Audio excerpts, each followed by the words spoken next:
Hello and welcome to the Love Zone. I'm Dr. Leonard Horowitz. And I'm Sherri, Kane. The Love Zone deals with music and entertainment, medicine.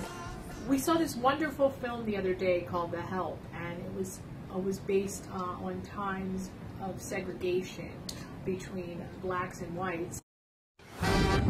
I've drafted the Home Health Sanitation Initiative. The what? A bill that requires every white home to have a separate bathroom for the help. Maybe we should just build you a bathroom outside, Haley. These women raise white children. Minnie? Hey, Abilene. Hey, Minnie. You are fired! You said to write about what disturbs me, particularly if it bothers no one else. I'd like to write something from the point of view of the help. I want to interview you. No maid is ever going to tell you the truth. That's a hell of a risk to take in Jackson, Mississippi. Courage isn't just about being brave. It's about overcoming fear and daring to do what is right for your fellow man. What changed your mind? God. And Miss Haley Holbrook. I'm gonna help with your stories. We all are. Y'all brought me into this, but I'm gonna finish it. Have you lost your mind? No, ma'am, but you about to. It's quite scandalous. Sounds like Jackson, if you ask me.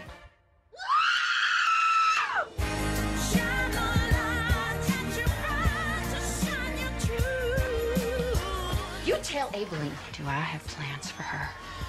You're a godless woman.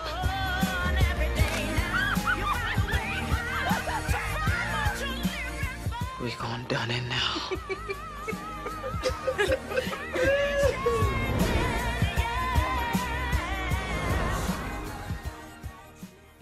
It was really great how these women would inspire, how they were the maids, how they would inspire the young children that they would take care of in telling them how important they were and giving them dignity, even though they were treated like really horribly, these maids. These women raise white children.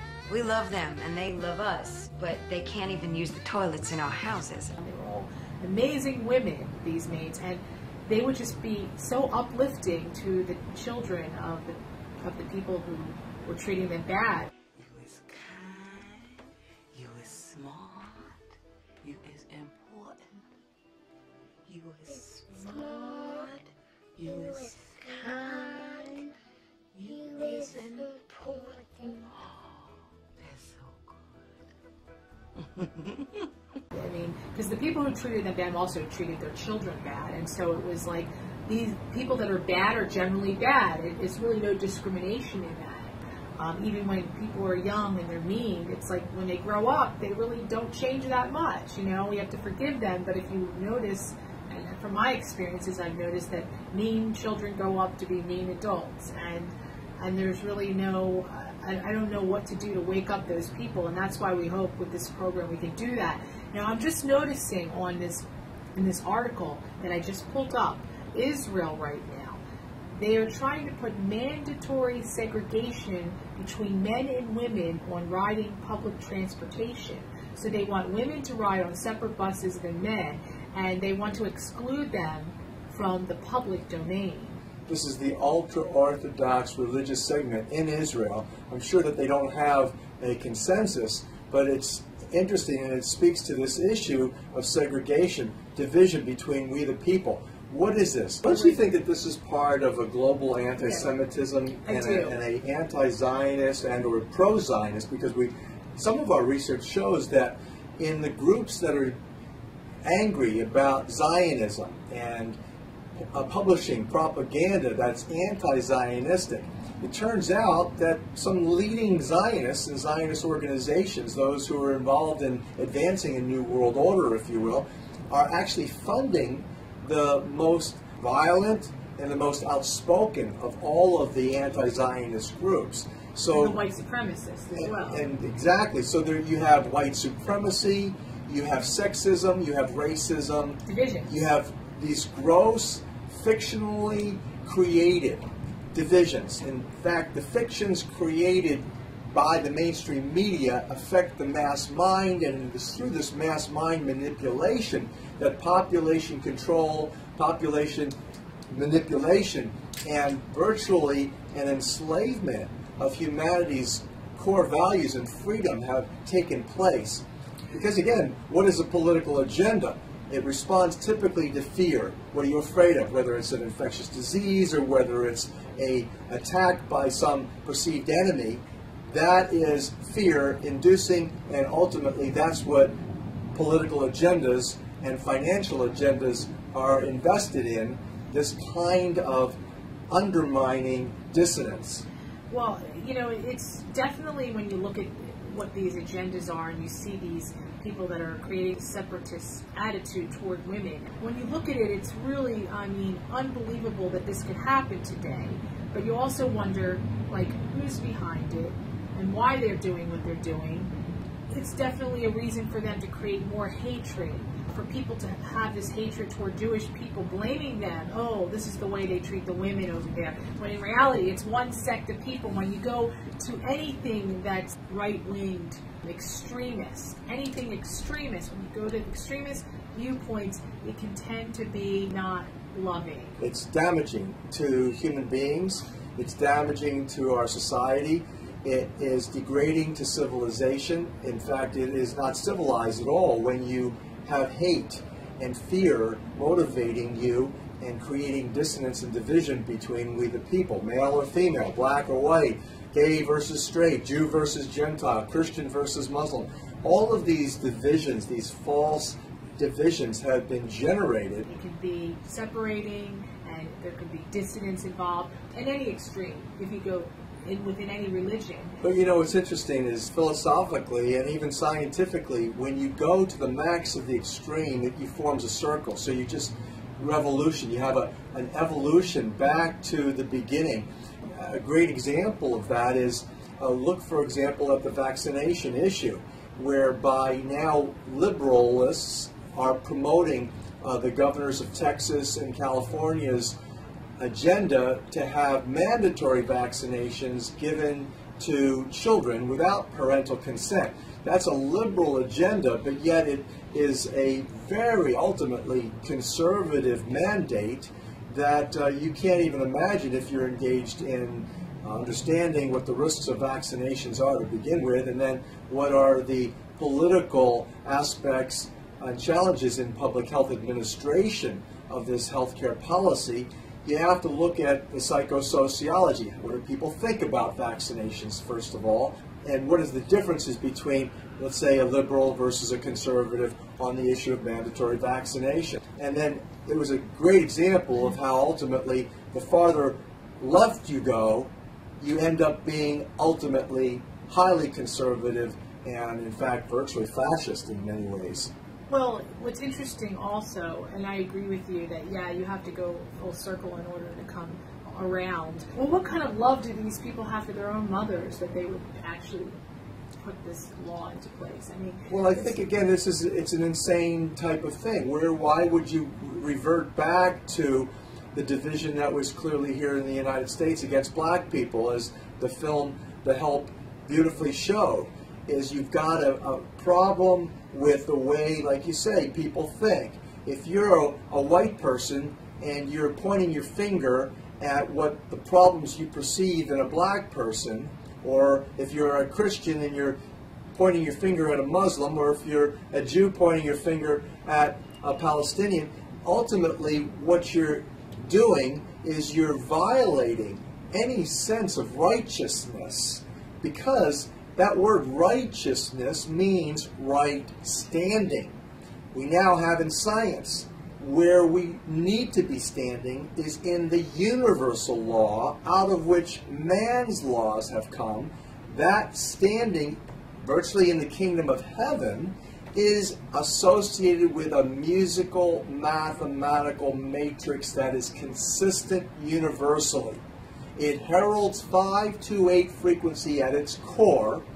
It radiates from that core love in this greenish yellow color, in the celebration of the sound of the sun that the botanical world is actually growing towards, and then articulating through the creation of oxygen that sustains us. All of that energy is based on simple mathematics, which is based on the simple law. It defines the law of the universe. But the division is happening on all fronts. I mean, it happened during segregation times in regards to these maids that were treated, you know, not as good as other people. And for what reason? We're human beings. Well, the black people in the United States were treated as slaves from the very, very beginning up until very recent times. And in fact, there's still a tremendous amount of prejudice, isn't there?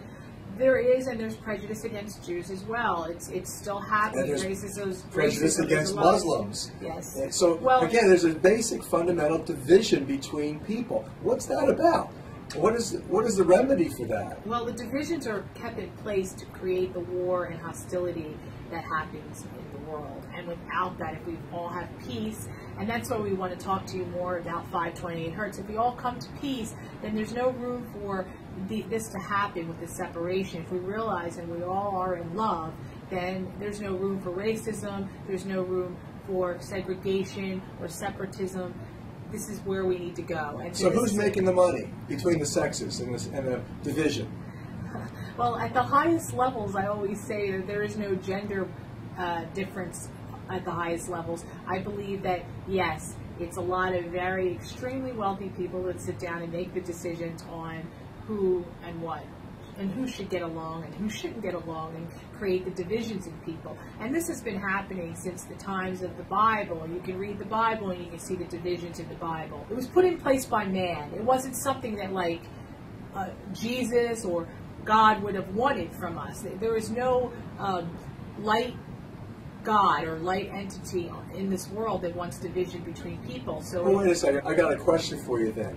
You know, if you think of division that way, you take away from the science that speaks to division being a natural phenomenon. For example, two magnets. If you put two positively charged magnets next to each other, and the positive charged segment repels each other, you have then division of the two magnets. Versus if you turn the polarity around, the magnetic pole shifts, you have positive, which attracts negative, suddenly they come together. So there is a natural phenomenon of division, isn't there? I don't believe there's that kind of a division between men and women. I don't think that they're that much different. I think that we are all similar. We may have different sexual organs, but we are really the same. And a lot of us can do the same kinds of things. There's women out there that are just as strong as men, and there's men out there that are just as smart as women. So we are able, as humans, depending on what your passion and what your desires are and what you like to do. Like, for instance, I don't like lifting heavy things. If I have to, I will, but I prefer somebody else who doesn't mind doing those kind of things. And there's women out there that don't mind lifting things or carrying things.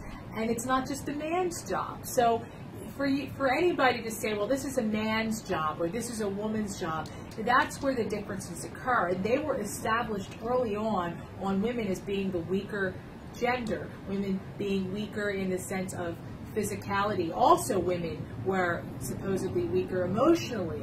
That was also written. But who wrote this stuff? Don't you find that it's kind of like flipped as to what the true reality is? I mean, I look at that.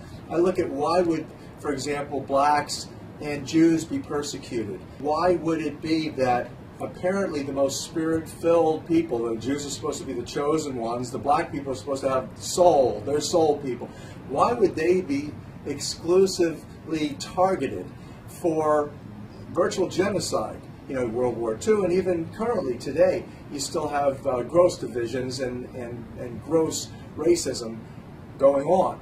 So what is it about this that is flipped? I think it is the fact that people who are spiritual, look at all the Aboriginals, look at Native North Americans, look at Native Hawaiians, anyone that exhibits a spirituality of peace, of harmony, of light with respect and honoring of God, or respect and honoring of nature and Mother Earth. If you're Native North American, the Aina, if you're Hawaiian, this respect and deep spiritual connection seems to be what is used to target people.